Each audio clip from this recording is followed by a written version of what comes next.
We conquered the planet. We split the atom. We touched the moon. But beneath our feet, in the oldest ice, something ancient stirs.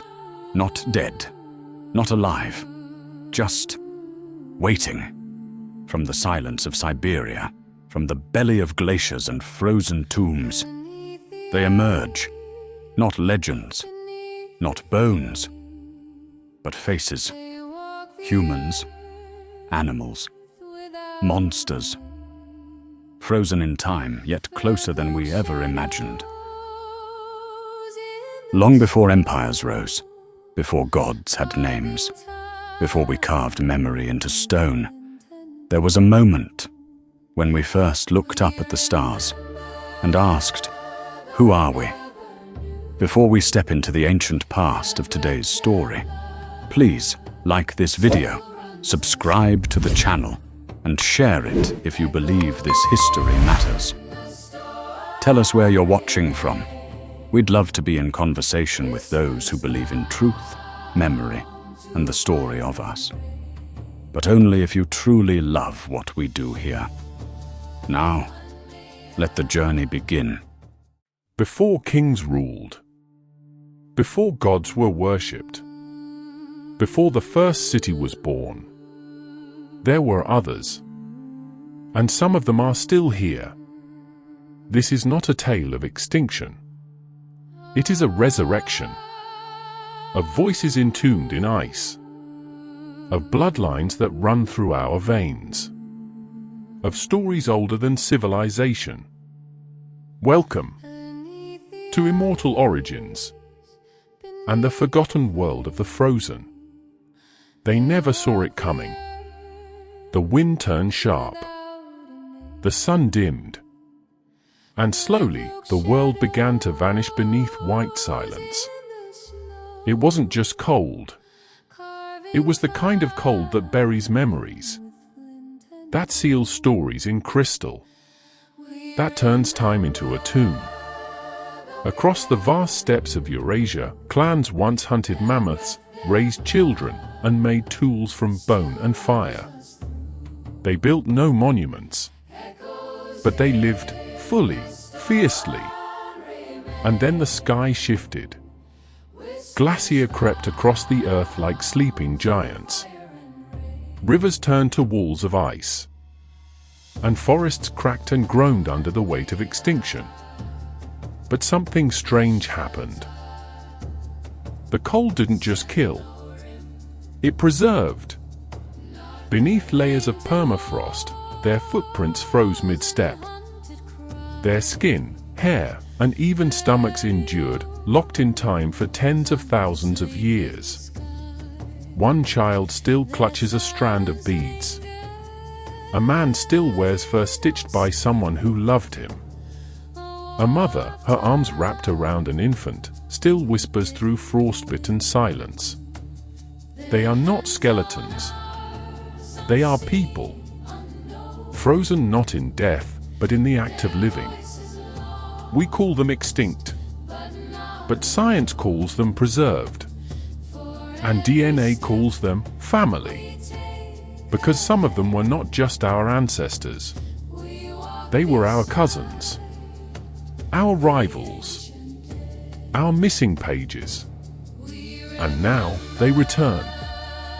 With eyes that still see, with hands that still hold, with blood that still speaks.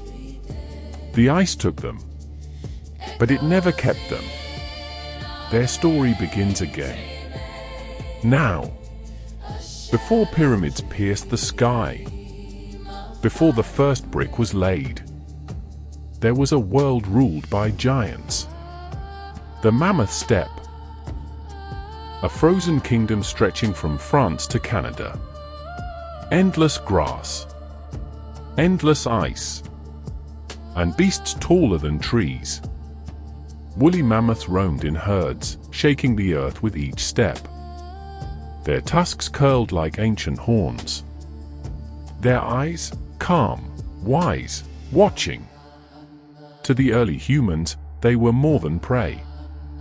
They were power. They were memory. They were gods with fur and thunder in their lungs. Every hunt was sacred. Every kill, a funeral. Nothing was wasted. Bones became homes. Tusks became tools. Meat was shared in firelit circles that echoed with song and silence. And sometimes they didn't hunt. Some clans followed mammoths, not to kill them, but to learn from them. To dream with them. To draw them. Inside caves, mammoths dance in ochre and ash, painted not by children, but by ancestors reaching for meaning. Their images are older than writing. Older than the wheel. Older than any god we know by name. Why? Because for tens of thousands of years, mammoths were not beasts. They were symbols of survival, of strength, of something greater moving through the snow. And then they began to disappear. Not all at once. Not everywhere. But slowly, like a breath fading in the cold. Some say it was the climate. Others, our ancestors. But the truth still lies beneath the ice, entombed in flesh, in fur, in blood so fresh it still flows. Today, we recover them. With helicopters. With drills. With awe. And when we see them eyes closed, curled in sleep, it does not feel like science. It feels like reverence. Like uncovering the frozen face of a forgotten god. Because maybe that's what they were. And maybe, in some way, they still are. They thought time would erase them. That wind and decay would scatter their story like ash. But they were wrong. Because buried in ice was something that never forgot. Not the flesh, not the bones, but the code.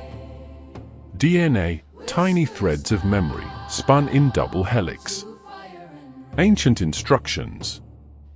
A whisper from the dead to the living.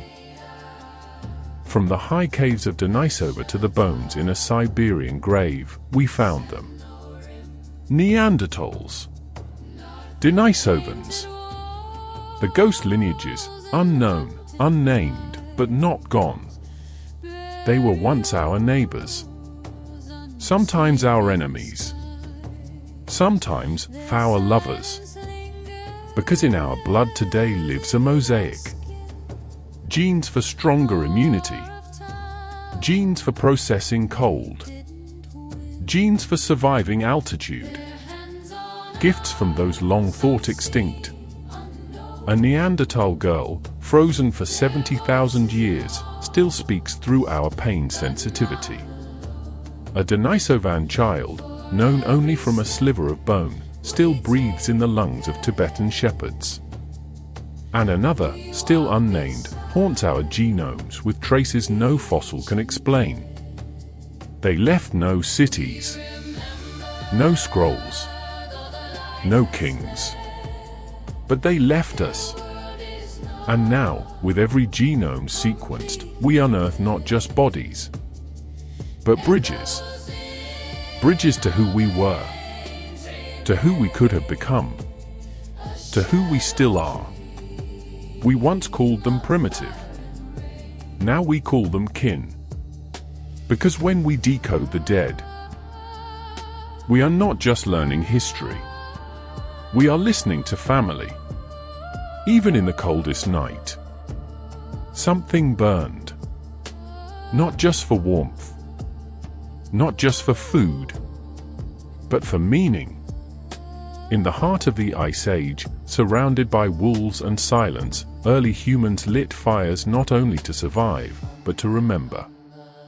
To gather. To dream. In hidden caves beneath the snow, flames danced across stone. And the stone began to answer.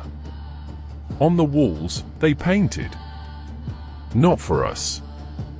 Not for fame. but for something they could not name. Lines of ochre and charcoal, spirals and stags, spotted horses that galloped forever through the dark, and mammoths, always mammoths, etched by hands that trembled, not with fear, but awe. These were not decorations. They were visions. A prayer cast in shadow. A scream held in color. At Chauvet, at Altamira, at Lascaux, caves where the paintings are so vivid, they still breathe, we see the mind awakening. Not just to nature, but to spirit. Because when you live one step from death, every heartbeat is holy. And every ember is a memory. We find circles of stones where they bury their dead beside the fire. A flower pressed beside a child. A red handprint left above the ashes, still reaching. These are not artifacts. They are messages. The ice did not freeze their souls. It preserved their longing. And through every flicker of flame, through every curve on cold stone, they speak. They say, "We were here. We felt. We burned. Just like you." Then the wind changed. Not a breeze. Not a storm. But a silence. It came without warning. A shift in the sky. A cooling of the seas. A flicker in the sun. And the world began to close its eyes. The mammoths fell first. Then the giant sloths. The saber-toothed cats. The cave lions. The woolly rhinos. All gone, one by one. Like torches snuffed out in a long corridor of night. The cause? No one agrees. A comet? A sudden freeze? The slow rise of human hunger? But we know what it left behind. Stillness. Ash. And a long, low grief that hummed across the tundra. For those who survived, something changed. They no longer walked among gods of flesh and thunder. The world felt smaller, lonelier, and we began to bury more. Not just bodies, but memories, names, songs. In the Andes, in Siberia, in the ice caves of North America, we find the frozen young, dressed in feathers, painted in red ochre, eyes closed as if in prayer. These were not deaths of desperation. They were offerings. Farewells to a world slipping under snow. We find no writing, but we find meaning. Because extinction is not just the loss of life.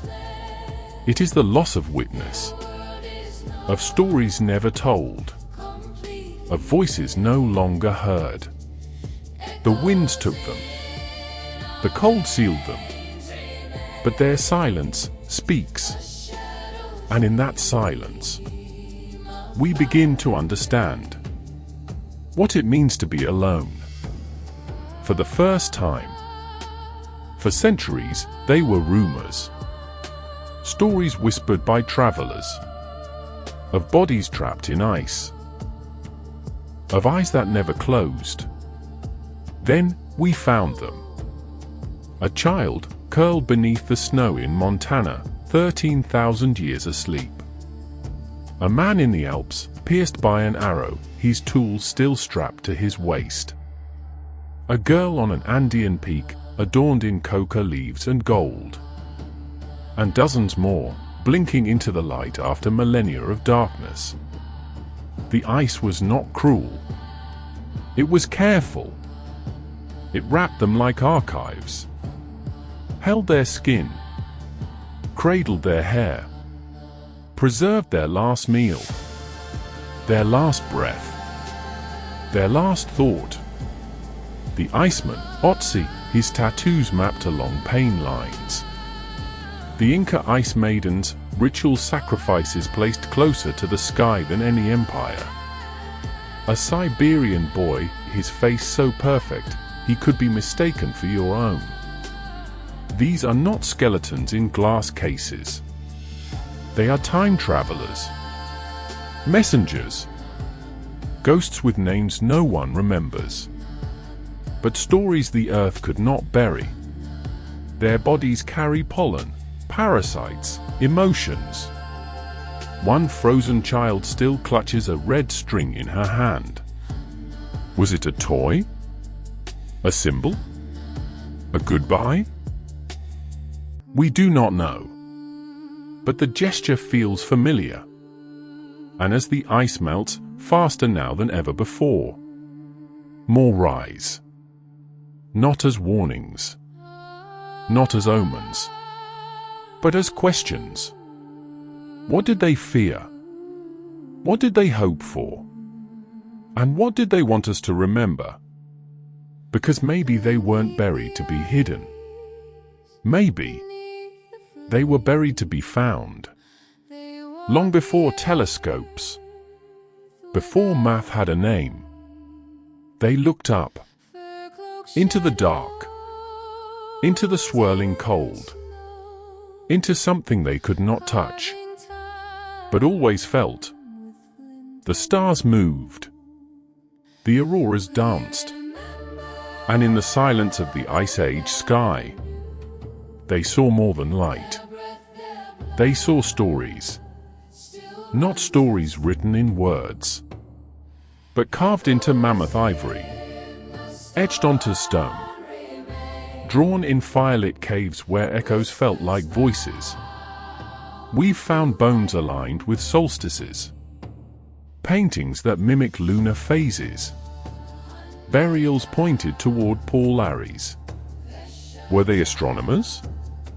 Or dreamers? Or both? In the Lascau's cave, deep beneath the earth, a bull is drawn with 6 dots above it. The Pleiades? Or something older still? They did not build observatories, but they built meaning. And that meaning pointed upward, to the hunt that never ended, to the animals that vanished and returned, to the gods they could not see, but believed in anyway. Some say the cold drove them inward, but perhaps the cold pushed them outward, into the cosmos, into imagination. Because when you are surrounded by ice, when the world grows silent, you start to listen more closely to the sky. The hunger was not for food, not for shelter, but for purpose. And the first temples may have been made with eyes, not stone. They lived in cold that cracked bone, in darkness that swallowed the sun. And yet they dreamed of gods, not gods in human form. Not yet. But gods with feathers, with claws, with many eyes, with voices like thunder, or silence, or the wind. In the myths of the Inuit, the Sami, the Evenki, the spirits came with snow. They rode on frost. They sang through auroras. And they were everywhere. In the teeth of a bear, in the howl of a wolf, in the death of a child too young to speak.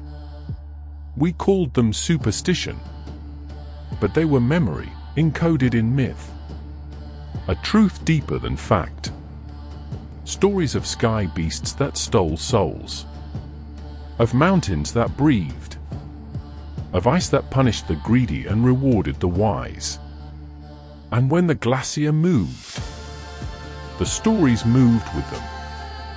They crossed continents, changed names, but not shape. And today, buried beneath data and doctrine, these glacier gods still whisper, in our dreams, in our fears, in our old tales of winter. One Siberian shaman once said, "The bones remember more than the brain." He was right, because the ice may have melted, but the gods never left. They just froze, waiting for us to remember, to listen, to believe again. The cold did not just shape the world. It shaped us. Our minds evolved beside firelight and fear. Our hearts learned rhythm from storms. And our memory, our deep, collective memory, was carved beneath snow. In the long winters, we learned to wait, to grieve, to imagine. Empathy was not an idea. It was survival. You shared, or you froze. So we told stories, not to entertain, but to endure. Around every fire, language grew. Faces flickered in shadow. Hands moved in rhythm. And memory became a kind of immortality. We remember those who fed us, those who saved us, those who died for us. And in remembering them, we carried them forward. Even now, our oldest instincts are shaped by frost. We gather when it's cold. We fear the night. We dream of light. We build ice in our machines to preserve life, to preserve love, to preserve time. Frozen embryos, cryogenic vaults, digital legacies buried in cold steel. Still, we chase the same thing. A way to hold on. A way not to be forgotten. Because deep down, we know the cold is not the enemy. It is the archive, the library, the guardian of all we were. And if memory is the soul, then ice is the soul's final keeper. They did not vanish. They were not lost. They were waiting. In the silence beneath the snow. In the shadows beneath the mountain. In the marrow of mammoths and the frost-bitten fingers of forgotten children. They waited. Not for resurrection. Not for redemption. But to be remembered. And now, we are listening. A hunter still lies curled around his last fire. A mother still guards her child beneath the ice. A mammoth still stands in darkness, its blood still warm beneath frozen fur. They did not build monuments. They became them. Every gene we carry, every ritual we still perform, every fear we cannot name, it all comes from them. The buried, the burned, the frozen. We speak in tongues they invented. We grieve in ways they first discovered. We carry scars they never got to heal. And though their bodies broke beneath ice and time, their stories never did. Because the past is not gone. It is inside us, in our blood, in our breath, in the fire behind our eyes. We call them ancient. We call them extinct. But the truth is simpler. They were us. And we are still them. What if the oldest part of you is not your name, your story, or your language, but a scream frozen in time? A fire lit in fear? A hand reaching out in the dark? The people we call extinct left more than bones. They left instincts, dreams, songs we still hum without knowing why. Now it's your turn to remember. What do you think we've inherited from them? Drop a comment. What's the oldest part of you? Is it your fear of the cold? Your love for firelight? The way you look at the stars and wonder? Because they're not gone. They are with us. In our DNA, in our myths, in our mourning. And next time, we follow them further. From frozen fire to sacred stone. The next episode. The first temples were built by hunter-gatherers. Not kings. Not priests. But wanderers who built the first altar to the unknown. If you felt something, if something ancient stirred inside you, subscribe. This is only the beginning. The ice kept them. We remember them. And together, we awaken them.